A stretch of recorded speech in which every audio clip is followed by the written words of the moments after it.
Pour certains, vous utilisez encore SOMPROD pour tout faire dans Excel, alors que SOM.si.ans fait parfois le job 10 fois plus rapidement. Mais dans les faits, l'une est un scalpel, l'autre un couteau suisse. Et beaucoup se coupent avec le mauvais. On va donc voir quand utiliser l'une et quand éviter l'autre. Excel propose deux fonctions pour sommer avec des conditions. La fonction SOM.si.ans, elle est simple, lisible, optimisée, et la fonction SOMPROD. Celle-ci est puissante, flexible, mais dangereuse si mal utilisée. Et non, elles ne sont pas du tout interchangeables. Je vais, dans cette vidéo, vous proposer 3 exemples.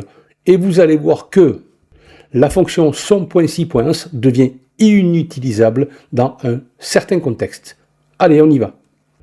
Dans ce premier exemple, nous avons une colonne date, une colonne commerciale et une colonne chiffre d'affaires, des ventes.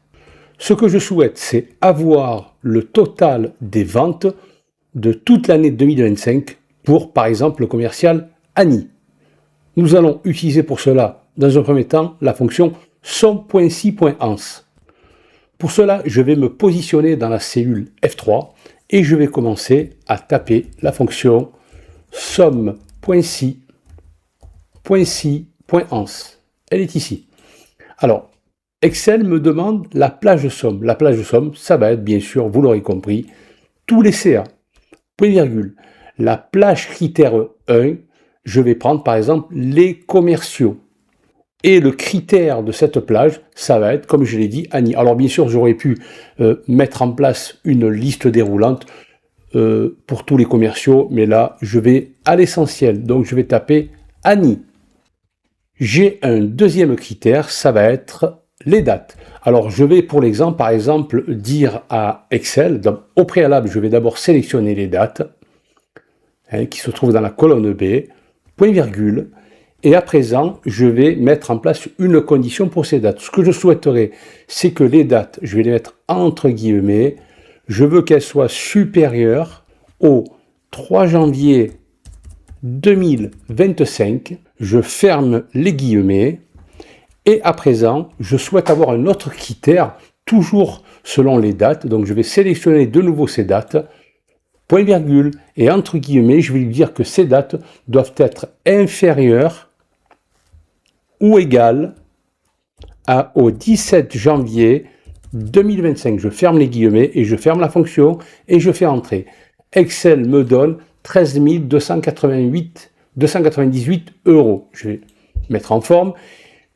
Donc j'ai au préalable vérifié, donc si je prends à partir du 3 janvier, je vous le rappelle, je vais mettre ici égale formule texte, afin d'avoir le détail de ma formule. Donc j'ai dit que c'était pour Annie, du supérieur ou égal au 3 janvier, donc du 3 janvier, Annie est ici, c'est à partir du 5 janvier, Annie je l'ai ici aussi, je l'ai ici aussi, jusqu'au 17 janvier inclus, Annie est ici, et c'est fini.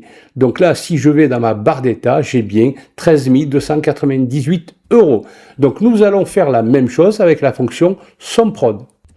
Donc, égale SOMPROD, j'ouvre de nouveau la parenthèse, je vais prendre au préalable les commerciaux, et que je vais lui dire que ces commerciaux, ça doit être égal à Annie, entre guillemets, dans la mesure où c'est du texte. Je vais ajouter une autre condition, donc je vais mettre une étoile.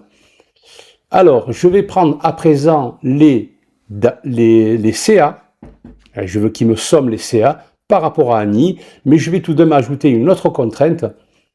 Je ferme les CA. Comme j'ajoute une autre contrainte, je vais mettre une étoile, et je vais dire que les dates, c'est-à-dire cette plage de données, doit être supérieure ou égale à, je vais faire appel à la fonction date cette fois-ci. Alors là, il me demande de l'année, donc 2025, point virgule, janvier, point virgule, et le 3. Je mets exactement les mêmes contraintes que la fonction SOM.si.ans. Je ferme la fonction date, je ferme de nouveau pour mettre une autre contrainte, toujours par rapport aux dates, donc je vais mettre une étoile, et ici je vais mettre toujours une contrainte date, comme au-dessus. Et je vais dire que ça doit être inférieur ou égal.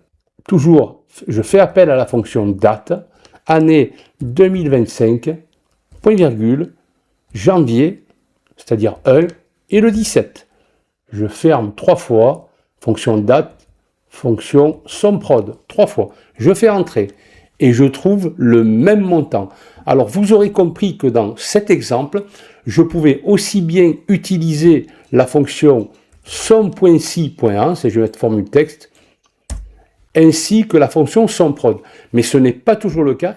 Solution avec la fonction somme.si.ans, il y a des avantages, lisible, comme un tweet, ultra performante, parfaite pour 90% des besoins business, clair, rapide, propre.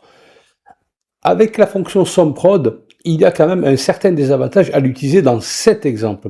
C'est d'une part plus complexe, plus lente si vous avez de gros fichiers, moins compréhensible pour un collègue. La conclusion, c'est que utiliser dans cet exemple SOMPROD, c'est sortir un bazooka pour écraser une mouche. Mais vous allez voir qu'à partir du deuxième exemple que je vais vous proposer, là, vous n'aurez plus d'autres possibilités que d'utiliser SOMPROD. Dans ce deuxième exemple, je souhaiterais avoir les ventes de Annie, et la vente doit être supérieure à la moyenne globale. Alors, sauf erreur de ma part, ici, on ne pourra pas utiliser la fonction somme.si.ans. On ne pourra qu'utiliser la fonction SOMPROD. Si bien sûr quelqu'un, en une seule formule, peut me prouver le contraire, je suis vraiment preneur. Commençons donc à développer la fonction, donc égale SOMPROD. J'ouvre la fonction, j'ouvre encore une fois pour sélectionner les commerciaux qui se trouvent dans la colonne C, et ça doit être égal, comme je l'ai dit, à Annie. Je ferme le premier critère pour faire appel à une deuxième matrice. Donc je vais mettre, c'est cumulatif, donc je vais mettre une étoile. J'ouvre, et là par contre, je vais prendre les CA, et je vais dire que ces CA doivent être, comme je l'ai dit tout à l'heure, supérieurs à la moyenne, donc moyenne, j'ouvre la fonction moyenne, des CA, donc je sélectionne de nouveau les CA pour avoir la moyenne, je ferme une fois, deux fois, et je vais mettre une autre contrainte, donne-moi tous les CA de Annie, le montant en tout cas supérieur à la moyenne. Donc je vais mettre une étoile et je vais sélectionner de nouveau les CA. Je ferme une fois pour toutes et je fais entrer. Et là, je trouve 10 697 €. Nous allons tout de même expliquer, au préalable, je vais mettre d'abord un format euro. Nous allons tout de même expliquer ce qu'est ce montant. Hein. Donc, si je prends la moyenne, si je devais le faire à la main, donc je vais prendre la moyenne de tous les CA. Je fais entrer et je trouve 2 392 €. Donc, dans ma formule, hein, je vais mettre ici formule texte afin de la voir. Formule texte, afin de voir ma formule. Donc, tous les CA de Annie supérieurs à ce montant seront agrégés pour tomber sur 10 697. Nous allons vérifier. Alors, le premier, oui, il est de 2868. Je fais contrôle. Ici, le 5 janvier, non. Il est de 1861. Par la suite, ici, non, 1950. Ici, non, ici, oui, 2435, donc je laisse mon doigt enfoncé sur la touche contrôle pour sélectionner. Ici, non, le 12 janvier, il est inférieur à la moyenne. Ici, là, le 15 janvier, oui, 2658. Et le dernier, me semble-t-il, c'est le 19 janvier, donc je le sélectionne. Et si je vais dans ma barre d'état, je trouve bien 10 697. Donc ici, impossible avec somme.si.ans. Elle ne gère pas les calculs logiques complexes, pas de conditions basées sur une formule dynamique. Pourquoi SOMPROD est reine ici? Conditions calculées en temps réel, logique avancée, aucune colonne intermédiaire. Donc SOMPROD pense, somme.si.ans exécute. Dans ce dernier exemple, nous avons deux colonnes, des items, produits et articles, ainsi que des chiffres d'affaires. Ce que je souhaite, c'est additionner les chiffres d'affaires uniquement pour les produits dont le item commence par PRO, donc produit, hein, ça ne peut pas être article, Et en plus, le chiffre d'affaires doit être supérieur à la médiane des ventes. Alors, avant d'aller plus loin, je vais tout de même vous expliquer quelle est la différence entre moyenne et médiane. La moyenne, c'est quoi? C'est la somme de toutes les valeurs divisées par le nombre de valeurs. Alors là, bien sûr, vous savez qu'il y a une fonction qui s'appelle moyenne. Donc, je vais prendre toutes ces valeurs. Et dans mon exemple, la moyenne est de 2392 €. Ce chiffre aurait pu être nettement supérieur si j'avais une valeur, par exemple, de 15 000. Par contre, la médiane, donc là, je vais taper moyenne. Par contre, la médiane, c'est quoi? La médiane, c'est la valeur au milieu quand les données sont classées. Là, par exemple, si je calcule, il y a une fonction qui s'appelle aussi médiane. Médiane, je vais sélectionner cette médiane. En prenant toutes ces valeurs, je fais entrer. Et là, ma médiane est de 2402.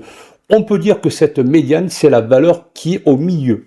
Contrairement à la moyenne, la médiane ignore les extrêmes. Elle décrit la réalité centrale. Donc moi, ce que je veux dans la cellule E4, c'est toutes les items dont le nom commence par pro, notamment produit 1, produit 2, par article, produit 1 ici, produit 3, ok, mais uniquement pour les valeurs supérieures à 2402. Par exemple, produit 1, c'est le cas. Produit 2, ce n'est pas le cas. Je vais d'ailleurs faire un test à la main. Produit 1 ici, ce n'est pas le cas pour 1876 €. Là, produit 3, oui, 2548 €. Produit 2, 2435, je n'en ai plus, il me semble. Et si je vérifie ma barre d'état, j'ai 7851 €. Donc je devrais trouver cette valeur avec ma fonction SOMPROD. Au préalable, je vais développer une imbrication de fonctions. Ça va être difficile à comprendre, mais je vais vous l'expliquer ultérieurement, une fois que j'aurai fait le nécessaire. Je vais donc commencer la formule, donc SOMPROD. SOMPROD. Je sélectionne cette fonction. Je vais ouvrir encore une fois afin d'ajouter une imbrication de fonctions, donc enum. Par la suite, je mets la fonction cherche pour qu'il puisse me chercher tout ce qui commence par pro, comme je vous l'ai expliqué tout à l'heure, hein, c'est-à-dire il va me prendre produit 1, produit 2 et surtout pas article. Et ici, le texte mais ici, je vais le trouver dans la colonne B. Par la suite, je vais aller fermer cette fonction cherche enum. Je vais ici ajouter un autre critère, point virgule. Donc j'ouvre pour mettre en place le critère. Donc je vais devoir lui dire calcule-moi par rapport à tous ces CA, tout ce qui est supérieur à la médiane. Donc la médiane que je sélectionne comme fonction, et cette médiane, tu vas me la calculer toujours par rapport aux données des CA. Donc je ferme deux fois afin de rajouter un autre critère, et je vais lui dire, voilà, une fois que tu auras fait cela par rapport aux produits aux items commençant par pro, et une fois que tu auras calculé la médiane, tu vas me prendre tous les CA supérieurs à cette médiane. Donc, tu me donneras le résultat par rapport, bien sûr, à la colonne C. Je vais fermer la fonction et je fais entrer. Et je trouve bien 7851, comme tout à l'heure. Je vais isoler cette fonction avec toujours pareil, formule texte, afin d'essayer de vous expliquer en quoi consistent les fonctions enum, les fonctions cherche, etc. Alors, la fonction enum, elle, son rôle est de dire si c'est vrai ou si c'est faux. Si c'est vrai, bien sûr, ça va englober dans le calcul par la fonction cherche. Alors, elle, la fonction cherche, va me chercher tous les items commençant par PRO, ok, dans la colonne B. Par la suite, un autre critère se rajoute afin de calculer la médiane, toujours par rapport à la colonne C, le contenu de la colonne C, où il y a les CA.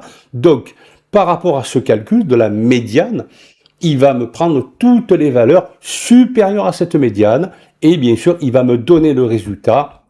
Il va bien sûr là, par exemple, dire, voilà, produit 1, là, vrai, ok, 2868 c'est bien supérieur à 2402, produit 2, ben, faux, dans la mesure où c'est inférieur à 2402, c'est-à-dire la médiane, etc., etc.